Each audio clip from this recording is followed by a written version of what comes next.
Hi friends, good morning. నేనైతే పచ్చిమిర్చి రోటి పచ్చడి ఎలా చేయాలో మీకు షేర్ చేస్తున్నానండి.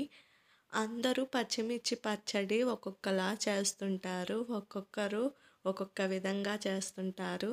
నేనైతే మ్యారేజ్ అయ్యాక మా అత్తగారి వాళ్ళ ఇంట్లో ఇలా నేర్చుకున్నానండి. పచ్చిమిర్చి పచ్చడి చేయటం వెరైటీగా ఉంటుంది కదా అని మీకు షేర్ చేశాను. ఒక్కసారి ట్రై చేయండి, చాలా బాగుంటుంది. మా వారి ఫేవరెట్ పచ్చడి అండి. ఆయనకి కర్రీస్ ఏం లేకపోయినా చాలు, దీంతో తినేస్తారు. వేడి అన్నంలో నెయ్యి వేసుకొని తింటే ఇంకా చాలా బాగుంటుంది ఈ పచ్చడి. ఒక్కసారి ట్రై చేయండి, సూపర్గా ఉంటుంది. చాలా తక్కువ ఐటమ్స్. నా ఛానల్ని సబ్స్క్రైబ్ చేయండి. నా వీడియో నచ్చితే లైక్ చేయండి ఫ్రెండ్స్. మీ సపోర్ట్ ఉండాలి. Bye bye.